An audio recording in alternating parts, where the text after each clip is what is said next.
Ah, there you are, my dear friend. Come in out of the cold and warm yourself by the fire. I was just perusing the volumes on the dusty old shelves of this library for something to read before retiring. Who do we have? Blackwood, James, Lovecraft, Poe. Quite the collection. Would you care to hear something? You would? Splendid. Now, let me see. Ah, here we are. I believe I have the very thing.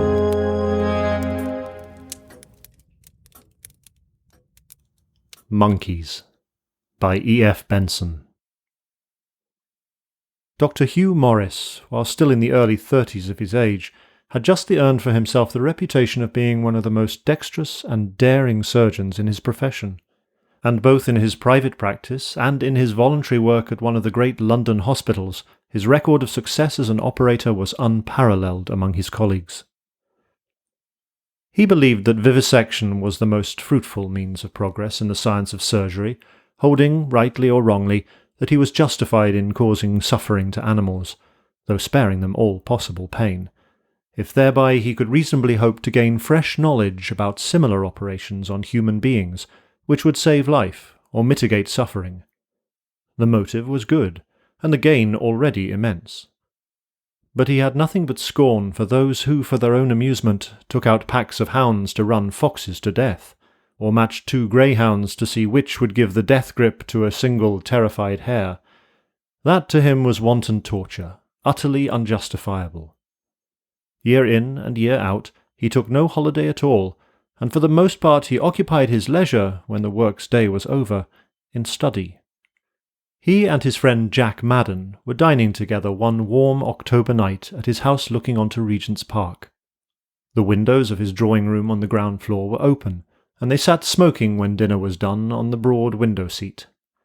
Madden was starting next day for Egypt, where he was engaged in archaeological work, and he had been vainly trying to persuade Morris to join him for a month up the Nile, where he would be engaged throughout the winter in the excavation of a newly discovered cemetery across the river from Luxor, near Medinet Habu, but it was no good. "When my eye begins to fail and my fingers to falter," said Morris, "it will be time for me to think of taking my ease. What do I want with a holiday? I should be pining to get back to my work all the time. I like work better than loafing, purely selfish." "Well, be unselfish for once," said Madden. "Besides, your work could benefit. It can't be good for a man never to relax. Surely freshness is worth something." "Precious little if you're as strong as I am. I believe in continual concentration if one wants to make progress. One may be tired, but why not? I'm not tired when I'm actually engaged on a dangerous operation, which is all that matters. And time's so short. 20 years from now I shall be past my best, and I'll have my holiday then, and when my holiday is over I shall fold my hands and go to sleep for ever and ever. Thank God I've got no fear that there's an afterlife. The spark of vitality that has animated us burns low, and then goes out like a wind-blown candle. And as for my body, what do I care what happens to that when I have done with it?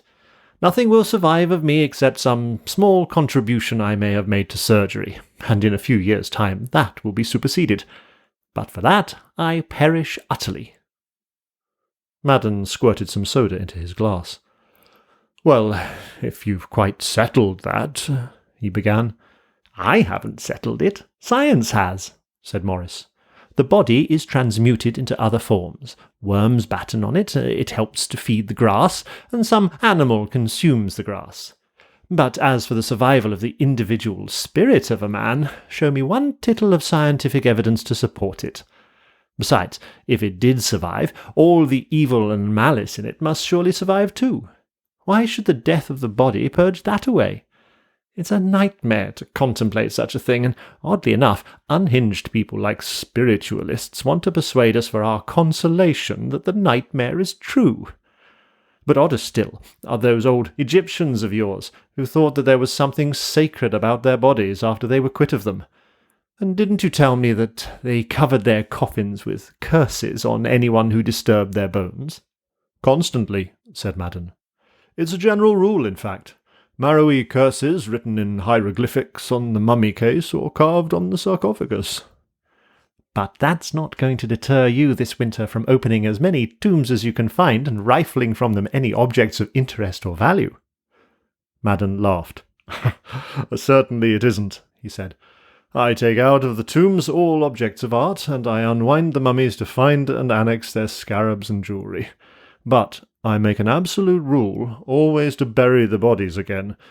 I don't say that I believe in the power of those curses, but anyhow, a mummy in a museum is an indecent object.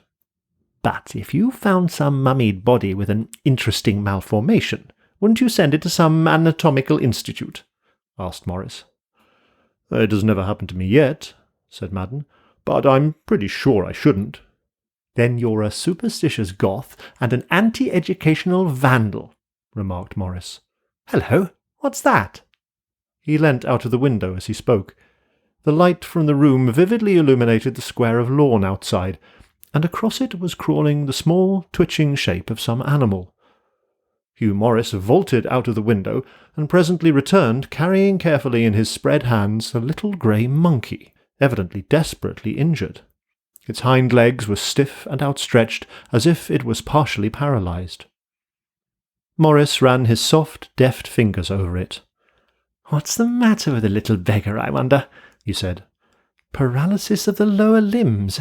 It looks like some lesion of the spine." The monkey lay quite still, looking at him with anguished, appealing eyes as he continued his manipulation. "Yes, I thought so," he said. "Fracture of one of the lumbar vertebrae. What luck for me! It's a rare injury, but I've often wondered, and perhaps luck for the monkey too, though that's not very probable. If he was a man, and a patient of mine, I shouldn't dare to take the risk. But as it is—" Jack Madden started on his southward journey next day, and by the middle of November was at work in this newly discovered cemetery. He and another Englishman were in charge of the excavation, under the control of the Antiquity Department of the Egyptian government. In order to be close to their work, and to avoid the daily ferrying across the Nile from Luxor, they hired a bare, roomy native house in the adjoining village of Gurna. A reef of low sandstone cliff ran northwards from here towards the temple and terraces of Deir el-Bahari, and it was in the face of this, and on the level below it, that the ancient graveyard lay.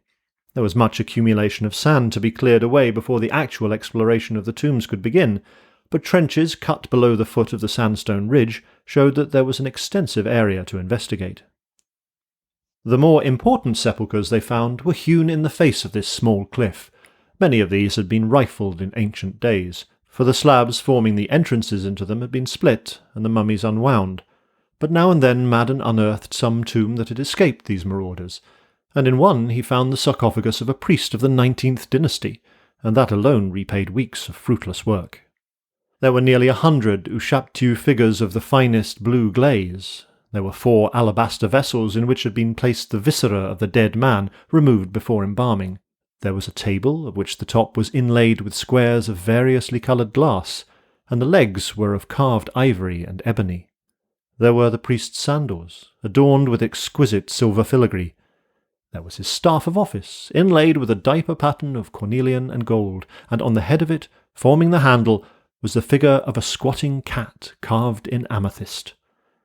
And the mummy, when unwound, was found to be decked with a necklace of gold plaques and onyx beads.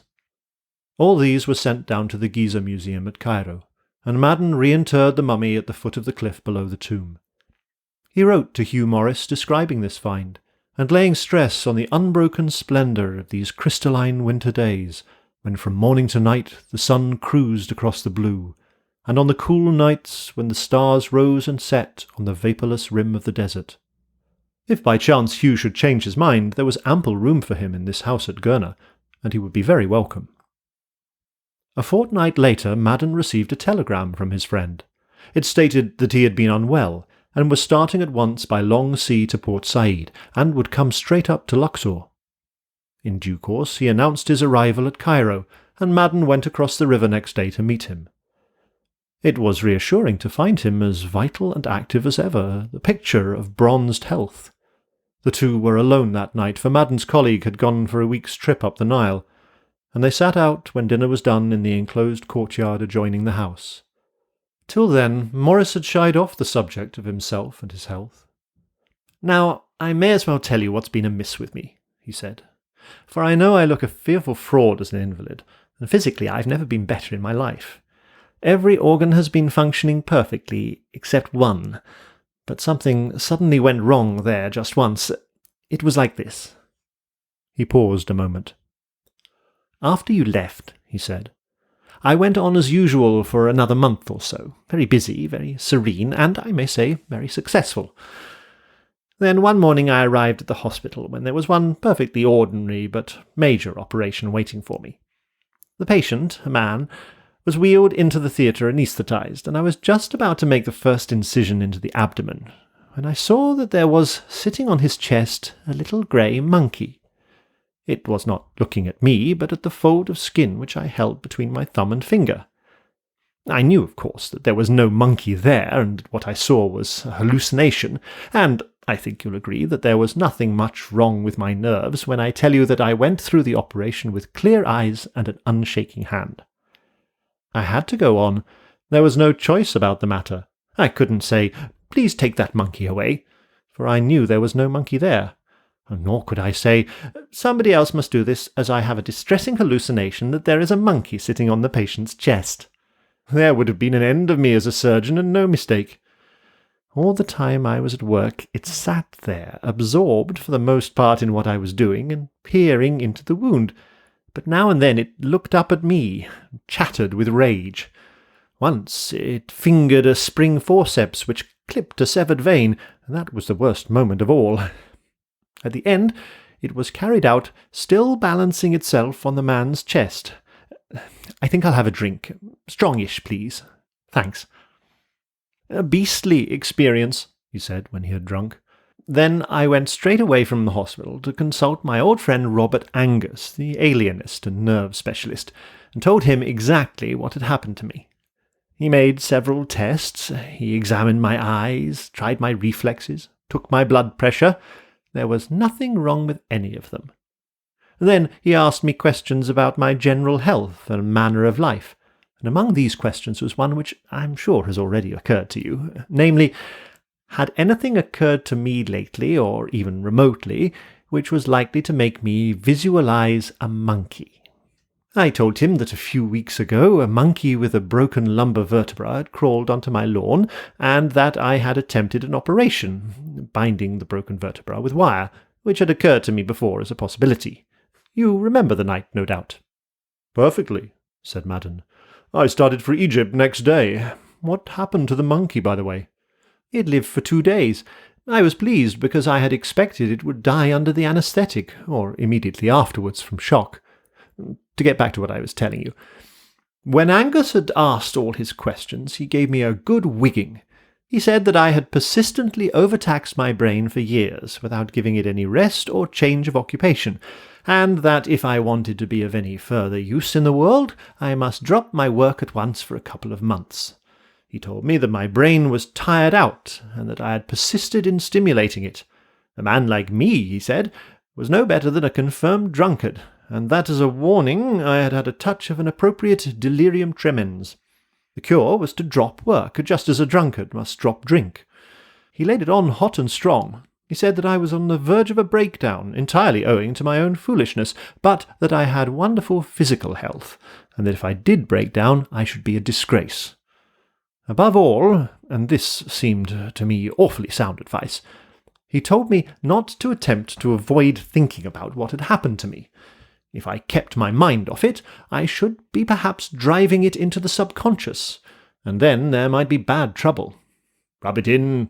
Think what a fool you've been," he said. "Face it. Dwell on it. Make yourself thoroughly ashamed of yourself." Monkeys, too. I wasn't to avoid the thought of monkeys. In fact, he recommended me to go straight away to the zoological gardens and spend an hour in the monkey house. "Odd treatment," interrupted Madden. "Brilliant treatment. My brain, he explained, had rebelled against its slavery and had hoisted a red flag with the device of a monkey on it. I must show it that I wasn't frightened at its bogus monkeys. I must retort on it by making myself look at dozens of real ones which could bite and maul you savagely, instead of one little sham monkey that had no existence at all. At the same time, I must take the red flag seriously, recognize there was danger, and rest. And he promised me that sham monkeys wouldn't trouble me again. Are there any real ones in Egypt, by the way? Not so far as I know, said Madden. But there must have been once, for there are many images of them in tombs and temples. That's good. We'll keep their memory green and my brain cool. Well, there's my story. What do you think of it? Terrifying, said Madden. But you must have got nerves of iron to get through that operation with the monkey watching. A hellish hour. Out of some disordered slime in my brain there had crawled this unbidden thing which showed itself, apparently substantial to my eyes. It didn't come from outside. My eyes hadn't told my brain that there was a monkey sitting on the man's chest, but my brain had told my eyes so, making fools of them. I felt as if someone whom I absolutely trusted had played me false. Then again, I have wondered whether some instinct in my subconscious mind revolted against vivisection. My reason says that it is justified, for it teaches us how pain can be relieved and death postponed for human beings. But what if my subconscious persuaded my brain to give me a good fright, and reproduce before my eyes the semblance of a monkey, just when I was putting into practice what I had learned from dealing out pain and death to animals? He got up suddenly. "What about bed?" he said. 5 hours sleep was enough for me when I was at work, but now I believe I could sleep the clock round every night. Young Wilson, Madden's colleague in the excavations, returned next day, and the work went steadily on. One of them was on the spot to start it soon after sunrise, and either one or both of them was superintending it, with an interval of a couple of hours at noon until sunset. When the mere work of clearing the face of the sandstone cliff was in progress, and of carting away the silted soil, the presence of one of them sufficed, for there was nothing to do but see that the workmen shovelled industriously and passed regularly with their baskets of earth and sand on their shoulders to the dumping grounds, which stretched away from the area to be excavated in lengthening peninsulas of trodden soil. But as they advanced along the sandstone ridge, there would now and then appear a chiselled smoothness in the cliff, and then both must be alert. There was great excitement to see if, when they had exposed the hewn slab that formed the door into the tomb, it had escaped ancient marauders, and still stood in place and intact for the modern to explore. But now for many days they came upon no sepulchre that had not already been opened. The mummy in these cases had been unwound in the search for necklaces and scarabs, and its scattered bones lay about. Madden was always at pains to reinter these. At first Hugh Morris was assiduous in watching the excavations, but as day after day went by without anything of interest turning up, his attendance grew less frequent. It was too much of a holiday to watch the day-long removal of sand from one place to another. He visited the tomb of the kings, he went across the river and saw the temples at Karnak, but his appetite for antiquities was small. On other days he rode in the desert, or spent the day with friends at one of the Luxor hotels. He came home from there one evening in rare good spirits, for he had played lawn tennis with a woman on whom he had operated for a malignant tumour 6 months before, and she had skipped about the court like a 2-year-old. "God, how I want to be at work again!" he exclaimed. "I wonder whether I ought not to have stuck it out, and defied my brain to frighten me with bogies." The weeks passed on, and now there were but 2 days left before his return to England, where he hoped to resume work at once. His tickets were taken and his berth booked. As he sat over breakfast that morning with Wilson, there came a workman from the excavation, with a note scribbled in hot haste by Madden, to say that they had just come upon a tomb which seemed to be unrifled, for the slab that closed it was in place and unbroken. To Wilson the news was like the sight of a sail to a marooned mariner, and when, a quarter of an hour later, Morris followed him, he was just in time to see the slab prized away. There was no sarcophagus within, for the rock walls did duty for that, but there lay there, varnished and bright in hue as if painted yesterday, the mummy case, roughly following the outline of the human form. By it stood the alabaster vases containing the entrails of the dead, and at each corner of the sepulchre there were carved out of the sandstone rock, forming as it were pillars to support the roof, thick-set images of squatting apes. The mummy case was hoisted out and carried away by workmen on a bier of boards into the courtyard of the excavator's house at Gurner for the opening of it and the unwrapping of the dead. They got to work that evening directly they had fed. The face painted on the lid was that of a girl or young woman, and presently deciphering the hieroglyphic inscription, Madden read out that within lay the body of Ar-pen-Ara, daughter of the overseer of the cattle of Senmut. "Then follow the usual formulas," he said. Yes. You'll be interested in this, Hugh, for you asked me once about it. Ar-pen-Ara curses any who desecrates or meddles with her bones, and should anyone do so, the guardians of her sepulchre will see to him, and he shall die childless and in panic and agony.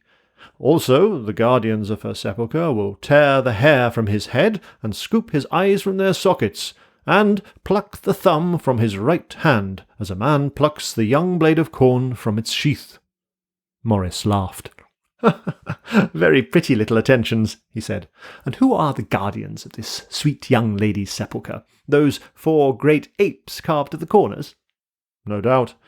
But we won't trouble them. For tomorrow I shall bury Miss Ar-pen-Ara's bones again with all decency in the trench at the foot of her tomb. They'll be safer there, for if we put them back where we found them, there would be pieces of her hawked about by half the donkey boys in Luxor for a few days." "Buy a mummy hand, lady. Foot of Egyptian queen, only 10 piastres, gentlemen." "Now, for the unwinding." It was dark by now, and Wilson fetched out a paraffin lamp, which burned unwaveringly in the still air. The lid of the mummy case was easily detached, and within was the slim, swaddled body. The embalming had not been very thoroughly done, for all the skin and flesh had perished from the head, leaving only bones of the skull stained brown with bitumen. Round it was a mop of hair, which with the ingress of the air subsided like a belated souffle and crumbled into dust. The cloth that swathed the body was as brittle, but round the neck, still just holding together, was a collar of curious and rare workmanship. Little ivory figures of squatting apes alternated with silver beads. But again a touch broke the thread that strung them together, and each had to be picked out singly. A bracelet of scarabs and cornelians still clasped one of the fleshless wrists, and then they turned the body over in order to get at the members of the necklace which lay beneath the nape. The rotted mummy cloth fell away altogether from the back, disclosing the shoulder blades and the spine down as far as the pelvis. Here the embalming had been better done, for the bones still held together with remnants of muscle and cartilage. Hugh Morris suddenly sprang to his feet. "My God! Look there!" he cried. "One of the lumbar vertebrae, there at the base of the spine, has been broken and clamped together with a metal band. To hell with your antiquities. Let me come and examine something much more modern than any of us." He pushed Jack Madden aside and peered at this marvel of surgery. "Put the lamp closer," he said, as if directing some nurse at an operation. "Yes, that vertebra has been broken right across and has been clamped together. No one has ever, as far as I know, attempted such an operation except myself, and I have only performed it on that little paralysed monkey that crept into my garden one night. But some Egyptian surgeon more than 3,000 years ago performed it on a woman. And look! She lived afterwards, for the broken vertebra put out that bony efflorescence of healing which has encroached over the metal band. That's a slow process, and it must have taken place during her lifetime, for there is no such energy in a corpse. The woman lived long. Probably she recovered completely, and my wretched little monkey only lived 2 days and was dying all the time." Those questing, hawk-visioned fingers of the surgeon perceived more finely than actual sight, and now he closed his eyes as the tip of them felt their way about the fracture in the broken vertebra and the clamping metal band. "The band doesn't encircle the bone," he said, "and there are no studs attaching it. There must have been a spring in it, which, when it was clasped there, kept it tight. It has been clamped round the bone itself. The surgeon must have scraped the vertebra clean of flesh before he attached it. I would give 2 years of my life to have looked on like a student at that masterpiece of skill, and it was worth while giving up 2 months of my work only to have seen the result." And the injury itself is so rare, this breaking of a spinal vertebra. To be sure, the hangman does something of the sort, but there's no mending that. Good Lord, my holiday has not been a waste of time." Madden settled that it was not worth while to send the mummy case to the museum at Giza, for it was of a very ordinary type. And when the examination was over, they lifted the body back into it for reinterment next day. It was now long after midnight, and presently the house was dark. Hugh Morris slept on the ground floor in a room adjoining the yard where the mummy case lay. He remained long awake, marvelling at that astonishing piece of surgical skill performed according to Madden some 35 centuries ago. So occupied had his mind been with homage that not till now did he realize that the tangible proof and witness of the operation would tomorrow be buried again and lost to science. He must persuade Madden to let him detach at least 3 of the vertebrae, the mended one and those immediately above and below it, and take them back to England as demonstration of what could be done. He would lecture on his exhibit and present it to the Royal College of Surgeons for example and incitement. Other trained eyes beside his own must see what had been successfully achieved by some unknown operator in the 19th dynasty. But supposing Madden refused? He always made a point of scrupulously reburying these remains. It was a principle with him, and no doubt some superstition complex, the hardest of all to combat with because of its sheer unreasonableness, was involved. Briefly, it was impossible to risk the chance of his refusal. He got out of bed, listened for a moment by his door, and then softly went out into the yard. The moon had risen, for the brightness of the stars was paled, and though no direct rays shone into the walled enclosure, the dusk was dispersed by the toneless luminosity of the sky, and he had no need of a lamp. He drew the lid off the coffin, and folded back the tattered cerements which Madden had replaced over the body. He had thought that those lower vertebrae of which he was determined to possess himself would be easily detached, so far perished were the muscle and cartilage which held them together, but they cohered as if they had been clamped, and it required the utmost force of his powerful fingers to snap the spine, and as he did so the severed bones cracked as with the noise of a pistol shot. But there was no sign that anyone in the house had heard it. There came no sound of steps, nor lights in the windows. One more fracture was needed, and then the relic was his. Before he replaced the ragged cloths, he looked again at the stained, fleshless bones. Shadow dwelt in the empty eye sockets, as if black, sunken eyes still lay there, fixedly regarding him. The lipless mouth snarled and grimaced.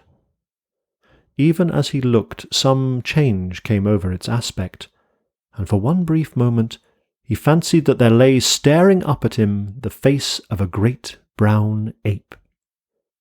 But instantly that illusion vanished, and replacing the lid, he went back to his room. The mummy case was reinterred next day, and 2 evenings after, Morris left Luxor by the night train for Cairo to join a homeward-bound P&O at Port Said. There were some hours to spare before his ship sailed, and having deposited his luggage, including a locked leather dispatch case, on board, he lunched at the Café Tufik near the quay. There was a garden in front of it, with palm trees and trellises gaily clad in bougainvilleas. A low wooden rail separated it from the street, and Morris had a table close to this. As he ate, he watched the polychromatic pageant of Eastern life passing by. There were Egyptian officials in broadcloth frock coats and red fezes, barefooted splay-toed fellaheen in blue gabardines, veiled women in white making stealthy eyes at passers-by, half-naked gutter-snipes, one with a sprig of scarlet hibiscus behind his ear, travellers from India with solar topis and an air of aloof British superiority, dishevelled sons of the Prophet in green turbans, a stately sheik in a white burnous, French-painted ladies of a professional class with lace-rimmed parasols and provocative glances, a wild-eyed dervish in an accordion-pleated skirt, chewing betel nut and slightly foaming at the mouth. A Greek bootblack with box adorned with brass plaques tapped his brushes on it to encourage customers. An Egyptian girl squatted in the gutter beside a gramophone. Steamers passing into the canal hooted on their sirens. Then, at the edge of the pavement, there sauntered by a young Italian harnessed to a barrel organ. With one hand he ground out a popular air by Verdi. In another he held out a tin can for the tributes of music lovers. A small monkey in a yellow jacket tethered to his wrist sat on the top of his instrument. The musician had come opposite the table where Morris sat. Morris liked the gay, tinkling tune, and feeling in his pocket for a piastre, he beckoned to him. The boy grinned and stepped up to the rail. Then suddenly the melancholy-eyed monkey leaped from its place on the organ and sprang onto the table by which Morris sat. It alighted there, chattering with rage, in a crash of broken glass. A flower vase was upset. A plate clattered onto the floor. Morris's coffee cup discharged its black contents onto the tablecloth. Next moment the Italian had twitched the frenzied little beast back to him, and it fell head downwards on the pavement. A shrill hubbub arose. The waiter at Morris's table hurried up with voluble execrations.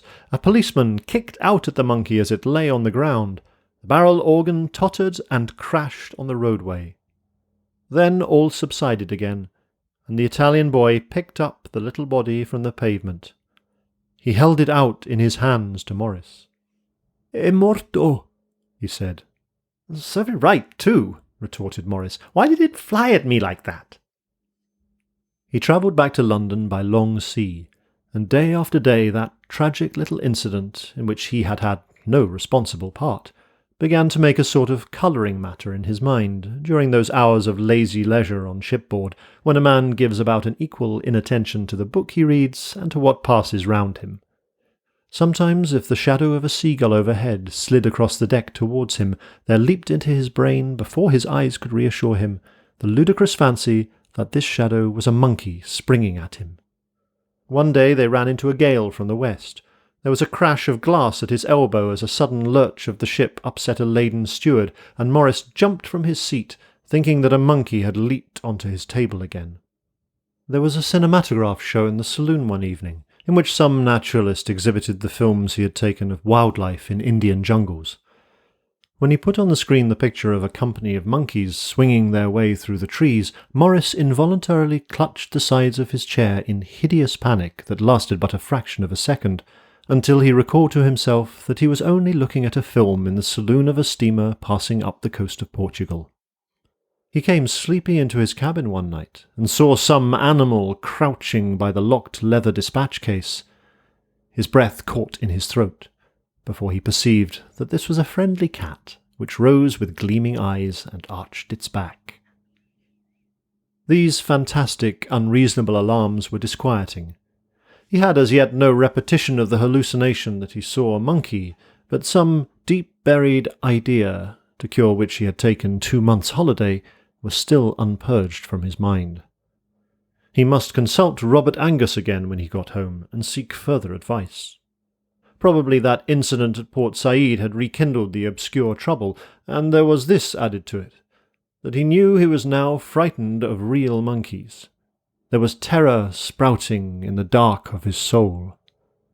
But as for it having any connection with his pilfered treasure, so rank and childish a superstition deserved only the ridicule he gave it.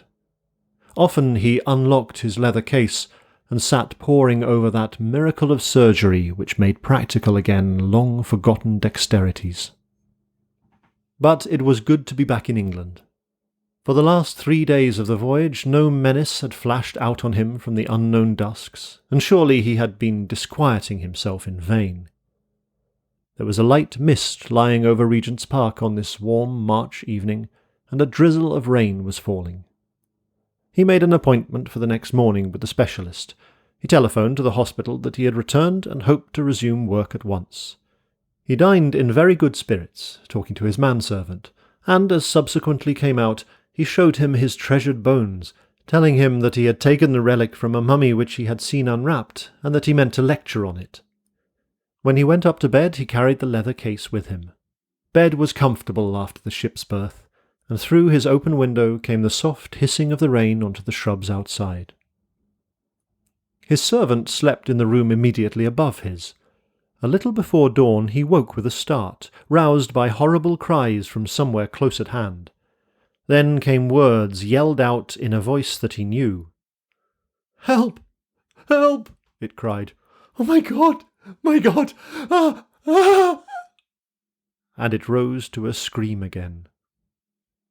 The man hurried down and clicked on the light in his master's room as he entered.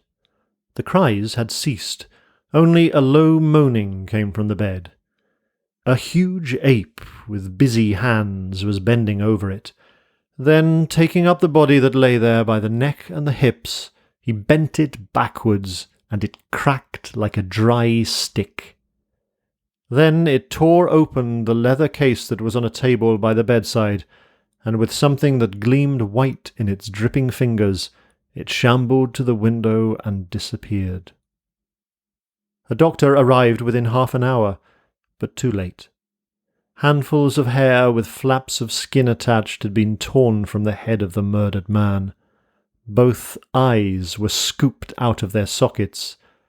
The right thumb had been plucked off the hand, and the back was broken across the lower vertebrae. Nothing has since come to light which could rationally explain the tragedy. No large ape had escaped from the neighbouring zoological gardens, or, as far as could be ascertained, from elsewhere. Nor was the monstrous visitor of that night ever seen again. Morris's servant had only had the briefest sight of it, and his description of it at the inquest did not tally with that of any known simian type. And the sequel was even more mysterious, for Madden, returning to England at the close of the season in Egypt, had asked Morris's servant exactly what it was that his master had shown him the evening before as having been taken by him from a mummy which he had seen unwrapped, and had got from him a sufficiently conclusive account of it. Next autumn he continued his excavations in the cemetery at Gurna, and he disinterred once more the mummy case of Apen-Ara and opened it. But the spinal vertebrae were all in place and complete. One had round it the silver clip which Morris had hailed as a unique achievement in surgery.